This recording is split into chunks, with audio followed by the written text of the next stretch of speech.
La mañana del 15 de marzo de 2014 comenzó como cualquier otra en la casa de los González, ubicada en una de las colonias más tranquilas de Los Ángeles, Puebla. Paula González Méndez, una mujer de 32 años con el cabello castaño claro y unos ojos que reflejaban una bondad casi ingenua, se despidió de su marido con un beso rápido en la mejilla. Él se llamaba Javier, un maestro de primaria que trabajaba en una escuela pública a las afueras de la ciudad. Sus hijos, Tomás de 8 años y Lucía de 5, aún dormían cuando ella salió de la recámara con cuidado de no hacer ruido. Paula llevaba su uniforme blanco de enfermera, el mismo que usaba en la clínica comunitaria donde trabajaba desde hacía 7 años. Era una mujer responsable, dedicada, el tipo de persona que sus vecinos saludaban con genuino afecto en las calles. Nadie hubiera imaginado que esa sería la última vez que la verían tal como era. Su destino esa mañana era la clínica donde atendía a pacientes de escasos recursos, muchos de ellos migrantes, retornados o familias que vivían en las zonas más marginadas de Los Ángeles. Paula tenía un don especial para escuchar a sus pacientes, para hacerlos sentir que sus problemas importaban. Incluso en un pueblo donde la pobreza era tan palpable como el polvo rojo que cubría las calles después de las lluvias, ella encontraba maneras de sonreír genuinamente, pero aquella mañana, cuando llegó a la clínica alrededor de las 7 de la mañana, algo había cambiado sutilmente en el aire, algo que nadie podría haber anticipado. Si estás viendo esta historia, por favor suscríbete al canal y cuéntame en los comentarios desde dónde nos estás viendo. Tu apoyo significa mucho para nosotros. Continuemos con lo que sucedió después. La enfermera jefe, Margarita, notó que Paula llegó 15 minutos tarde, algo completamente inusual en ella. Cuando le preguntó si todo estaba bien, Paula respondió con una sonrisa forzada que apenas disimulaba algo más profundo, más turbio. Dijo que había tenido un pequeño problema con el autobús, que nada importante. Margarita, quien había trabajado con Paula durante esos 7 años, reconoció esa mentira pequeña, pero significativa. Sin embargo, no presionó. En las clínicas comunitarias de Puebla, cada quien cargaba sus propios demonios y generalmente era mejor no hurgar en ellos. Durante esa jornada de trabajo, Paula atendió a 35 pacientes, realizó curaciones, aplicó inyecciones, tomó presiones arteriales. Su comportamiento fue el de siempre, profesional, amable, atenta. Nadie hubiera sospechado que su mente estaba en otro lugar, que sus manos temblaban apenas perceptiblemente cuando anotaba los registros médicos. A las 3 de la tarde, Paula pidió permiso para salir temprano. Dijo que tenía una cita con su ginecólogo, algo que no podía posponer. Margarita la dejó ir sin hacer preguntas. Paula salió de la clínica y, en lugar de dirigirse a casa o a consultorio alguno, desapareció.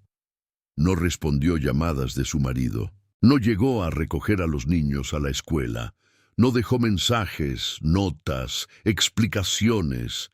Simplemente se desvaneció del mundo que conocían, como si la tierra la hubiera tragado entera. Javier pasó una noche de insomnio absoluto. Primero, llamó a todos los hospitales cercanos, pensando que Paula había sufrido un accidente. Luego, contactó a la policía municipal. Los agentes, con ese cansancio caracterizado que llevan en los ojos quienes trabajan en pueblos pequeños, le pidieron que esperara 24 horas. «A veces las esposas salen con amigas, señor. Dale tiempo», le dijeron, como si Paula fuera una adolescente rebelde y no una madre de 2 hijos desempeñando un trabajo honesto. Javier no pudo esperar 24 horas. Pasó esa noche entera despierto en la sala de su casa, con los niños dormidos en la habitación contigua, llamando una y otra vez al celular de Paula, escuchando solo el buzón de voz que repetía su nombre de manera indiferente. Al amanecer, sus ojos enrojecidos reflejaban el terror puro de un hombre cuyo mundo acababa de colapsar. Los primeros días fueron caóticos. Javier movilizó a toda su familia, a amigos, a compañeros de trabajo. Repartieron volantes por toda Los Ángeles con la fotografía de Paula, su nombre, el número telefónico. Puso un anuncio en el periódico local. Habló con organizaciones civiles que trabajaban en casos de personas desaparecidas. Las autoridades, finalmente, iniciaron una investigación, pero sin mucho entusiasmo. En Puebla, donde cada semana desaparecían varias personas, donde la violencia era parte del paisaje cotidiano, el caso de una mujer que simplemente se fue parecía menor, casi insignificante. Los investigadores revisaron registros de hospitales, estaciones de autobús, registros de transacciones bancarias. Paula había sacado dinero de un cajero automático a las 4 de la tarde, después de que supuestamente salió de la clínica. Después de eso, nada. Sus tarjetas de crédito no fueron usadas. Su teléfono estaba apagado. Pasaron meses. El verano llegó a Los Ángeles con su calor pegajoso y opresivo. Luego llegó el otoño con sus lluvias intermitentes. Javier siguió buscando, pero la desesperación comenzó a transformarse en una especie de adormecimiento emocional. Sus hijos preguntaban constantemente por su madre. Tomás, el mayor, comenzó a tener problemas en la escuela. Lucía retrocedió en su desarrollo, volviendo a comportamientos de bebé que ya había superado. La vida familiar se convirtió en un simulacro de existencia normal, con todos fingiendo que Paula simplemente estaba en otra habitación, a punto de regresar en cualquier momento. Pero los años pasaron, y esa ilusión se desmoronó lentamente, como un edificio abandonado siendo consumido por el tiempo. 8 años. 2.920 días. Esa fue la cantidad de tiempo que Paula estuvo desaparecida antes de que alguien la volviera a ver. La familia González había aprendido a vivir con esa ausencia, a llenarla con rutinas y trabajos que anestesiaban el dolor. Javier nunca se divorció de Paula, nunca la declaró legalmente muerta. Parte de él, una parte pequeña pero persistente, siempre creyó que ella regresaría con alguna explicación, con alguna razón que justificara esos años de silencio. Tomás ahora tenía 16 años y trabajaba en un taller mecánico después de la escuela. Lucía, con 13 años, era una adolescente callada y seria, como si hubiera nacido vieja, como si la desaparición de su madre le hubiera arrebatado la infancia en un instante. Fue Tomás quien la encontró. Un viernes por la noche, mientras scrolleaba por Tinder en su teléfono con ese aburrimiento adolescente que caracteriza a los jóvenes de su edad, su dedo se detuvo en un perfil. La fotografía mostraba a una mujer de alrededor de 40 años, cabello castaño claro, ojos que él reconocería en cualquier parte del mundo. Era su madre, o era alguien que parecía ser su madre, pero no exactamente. Había algo diferente en su expresión, en la manera en que posaba para la cámara. En el perfil se identificaba como Mariana, de 40 años, viviendo en la capital. La biografía era breve, buscando conocer gente nueva. Tomás sintió que el teléfono se le caía de las manos. Su pulso aceleró, su respiración se volvió superficial. ¿Era ella? Podía ser ella. Capturó una fotografía de la pantalla con su teléfono antiguo y con manos temblorosas llamó a su padre. Javier estaba en la cocina preparando la cena cuando Tomás entró con esa expresión de conmoción que transforma rostros adolescentes. Su hijo le mostró la fotografía, le explicó dónde la había encontrado, le contó que tenía un perfil activo, que estaba ubicada en la Ciudad de México según la aplicación. Javier se sintió como si sus pulmones no pudieran funcionar adecuadamente. Se sentó en una silla, tomó el teléfono y miró la imagen una y otra vez. Era Paula. pero no era Paula. Era como si alguien hubiera tomado a su esposa y la hubiera reemplazado por una versión ligeramente diferente, una copia con algunos píxeles desalineados. Esa noche, Javier no durmió. Pasó las horas oscuras investigando, utilizando computadoras públicas en un cibercafé, aprendiendo a navegar en un mundo de redes sociales que apenas comprendía, buscando cualquier pista que lo llevara a entender qué había sucedido con Paula durante esos 8 años. El primer contacto fue casual, cuidadoso.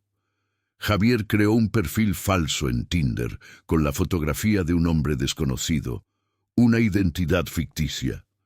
Su objetivo era simple: descubrir quién era la mujer que parecía ser su esposa. Cuando hizo match con el perfil de Mariana, esperó con la paciencia de alguien que ya ha aprendido a esperar durante casi una década. Ella respondió rápidamente: «Hola, ¿cómo estás?». El mensaje era simple, pero la manera en que estaba escrito, la puntuación, la brevedad característica, era exactamente como Paula escribía los mensajes de texto. Javier sintió como si acabara de recibir una descarga eléctrica directa al corazón. Continuó la conversación con cuidado extremo, sin revelar su verdadera identidad, buscando información, pistas, cualquier cosa que le ayudara a entender la magnitud del misterio en el que se había visto envuelto. Durante las siguientes 2 semanas, Javier mantuvo conversaciones breves con Mariana.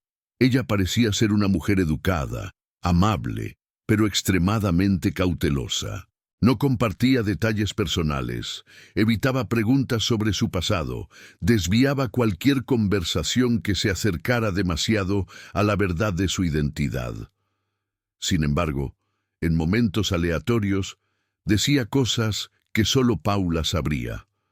Hacía referencias a canciones que Paula amaba, mencionaba preferencias culinarias específicas, hacía bromas privadas que solo su esposa había hecho alguna vez. Era como si Paula estuviera oculta dentro de Mariana, fragmentada pero presente. Entonces, una noche, Javier decidió que había esperado suficiente tiempo.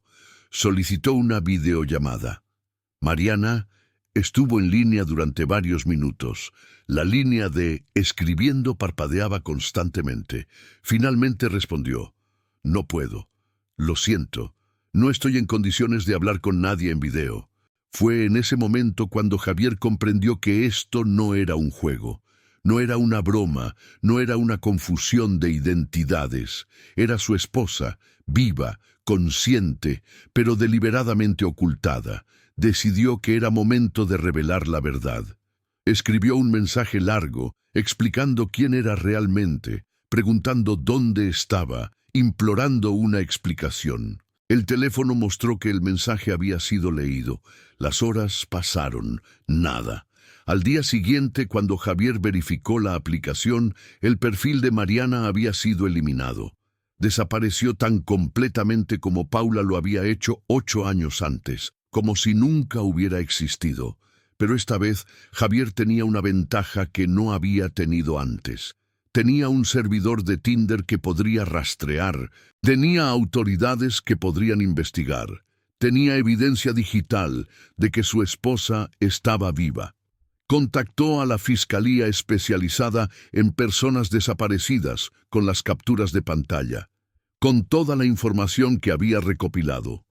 Los investigadores, finalmente dándose cuenta de que este caso podría tener un final diferente a la mayoría que terminaban en fosas clandestinas en el desierto, iniciaron un rastreo digital real. Los datos de Tinder los llevaron a un apartamento en la colonia Roma de la Ciudad de México, registrado a nombre de un hombre llamado Rodrigo Mondragón, de 53 años. Cuando los agentes federales llegaron al apartamento con una orden de cateo, encontraron a Paula. Estaba dentro, junto con Rodrigo, viviendo bajo un nombre falso, su identidad completamente borrada del mundo público. Lo que sucedió durante esos 8 años de desaparición fue una historia de complejidad moral que nadie en Los Ángeles podría haber imaginado. Paula no había sido secuestrada ni obligada. Había huido deliberadamente, huyendo de una vida que la sofocaba, de un matrimonio que había comenzado a sentir como una prisión. Rodrigo Mondragón era un hombre de negocio que Paula había conocido años atrás a través de una amiga común. Habían comenzado una relación clandestina, viéndose en secreto, construyendo una vida paralela que ninguno de sus respectivos mundos conocía. El día que Paula desapareció, fue el día que decidió que ya no podía vivir esa doble vida. Rodrigo le ofreció una salida, desaparecer completamente, empezar de nuevo, convertirse en otra persona. Paula, en un momento de desesperación o quizás de libertad verdadera, aceptó.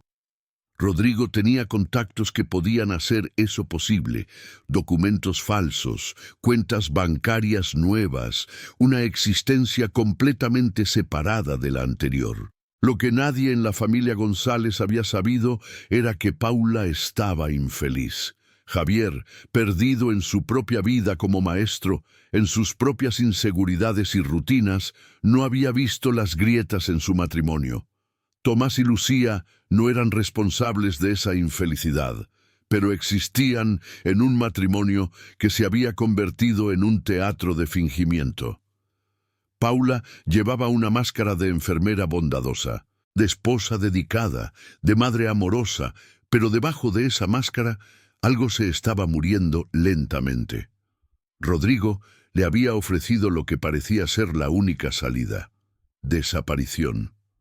Los agentes federales, sorprendidos por lo que encontraron, no sabían exactamente cómo proceder legalmente. Paula no había sido víctima de un crimen. Había cometido uno, técnicamente: abandono de familia, uso de documentos falsos, fraude. Pero en México, donde los sistemas de justicia estaban saturados de casos verdaderamente violentos, donde los asesinos y los traficantes de drogas caminaban libres porque los tribunales estaban demasiado ocupados, el caso de una mujer que había decidido escapar de su vida anterior pareció comparativamente menor. La policía la llevó a una estación para interrogarla. Paula, cuando finalmente se encontró cara a cara con los agentes, guardó silencio durante las primeras horas. Luego, lentamente, comenzó a hablar. Su voz era la misma voz que Javier había escuchado durante 15 años de matrimonio, pero las palabras que salían de su boca pertenecían a una mujer que él no conocía. Explicó que había estado deprimida durante años. Explicó que su matrimonio era frío, que se sentía atrapada, que cada día despertaba sintiéndose más pequeña, menos ella misma. Explicó que conocer a Rodrigo había sido como descubrir que era posible respirar después de haber estado bajo el agua durante tanto tiempo. No pidió disculpas, no lloró. Simplemente contó su verdad, la versión de los eventos que Javier nunca hubiera imaginado que existiera. La noticia de que Paula había sido encontrada se propagó rápidamente por Los Ángeles. Los medios de comunicación se apoderaron de la historia con hambre, transformándola en titulares sensacionalistas. Esposa desaparecida durante 8 años, descubierta en Tinder, decían los periódicos. Las redes sociales explotaron con opiniones. Algunos simpatizaban con Paula, argumentando que toda mujer tenía derecho a buscar su propia felicidad.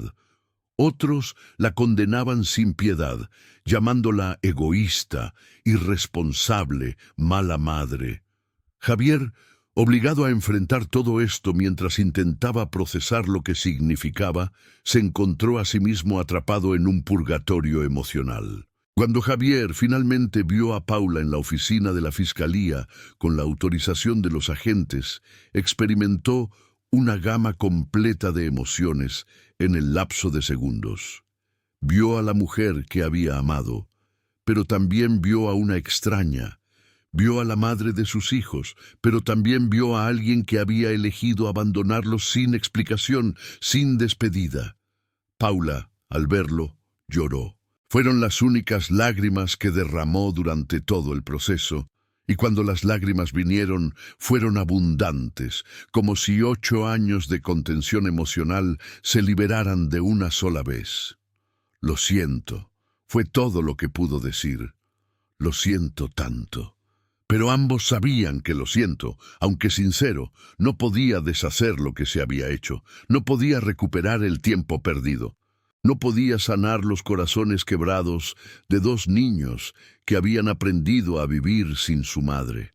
Las consecuencias legales para Paula fueron complicadas.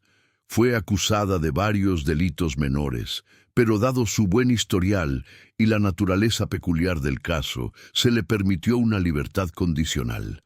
Rodrigo Mondragón fue investigado por facilitar la creación de documentos falsos, pero debido a conexiones que él tenía en círculos políticos más altos, también recibió una sentencia relativamente leve. La justicia mexicana, como a menudo ocurre, pareció ser un sistema diseñado para frustrar a quienes buscaban verdaderas respuestas. Pero más allá de las consideraciones legales estaba el daño real, emocional, duradero que había sido infligido a una familia.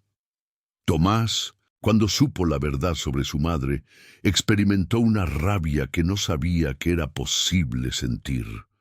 Había pasado 8 años imaginando que su madre estaba muerta, asumiendo que había sido víctima de algún acto de violencia o desgracia. Lloraba por esa madre imaginaria, por la injusticia de haberle arrebatada. Luego, descubrir que su madre simplemente había decidido que su propia felicidad era más importante que estar presentes en sus vidas, fue una traición diferente, más profunda en algunos aspectos. Lucía, por su parte, desarrolló problemas emocionales significativos. Entró en una depresión clínica que requirió medicación y terapia prolongada. No podía procesar cómo una persona que suponía amarte podía simplemente irse así, sin una palabra, sin una mínima consideración. Javier, después de todo esto, consideró muchas opciones. Podría haber mantenido a Paula fuera de sus vidas de manera permanente. Podrían haber continuado como si ella nunca hubiera regresado. Pero Javier, a pesar del dolor y la traición, no era un hombre dispuesto a infligir ese daño adicional a sus hijos. Sus hijos la amaban, aunque fuera de una manera complicada, aunque fuera a través de un velo de confusión y dolor. Eventualmente, después de meses de terapia familiar intensiva, permitió que Paula tuviera contacto limitado con Tomás y Lucía. No fue un perdón fácil. Fue un reconocimiento de que la vida era compleja, que las personas no eran simplemente buenas o malas, que incluso aquellos que amamos pueden hacernos daño irreparable. Paula, desde su libertad condicional, intentó reconstruir algo de su relación con sus hijos. No fue un proceso lineal. Había días en que Tomás no quería hablar con ella, días en que Lucía lloraba después de cada encuentro. Pero gradualmente, lentamente, algo comenzó a cambiar. No fue una reconciliación perfecta, fue más bien una aceptación de que la vida había tomado un camino que nadie había elegido deliberadamente, que todos estaban haciendo lo mejor que podían con las heridas que se habían infligido mutuamente. Javier nunca se volvió a casar. Paula, después de su liberación, se distanció lentamente de Rodrigo. Él representaba una era de su vida que ahora le causaba dolor cuando la recordaba. Lo que Paula había encontrado en la fuga no era la felicidad verdadera que había imaginado que sería. Era solo una extensión diferente del mismo vacío, pero en una geografía diferente. Los Ángeles, años después, poco a poco volvió a cierto equilibrio, un equilibrio nuevo, frágil, pero existente. La vida continuó, como siempre lo hace, incluso después de los hechos inexplicables.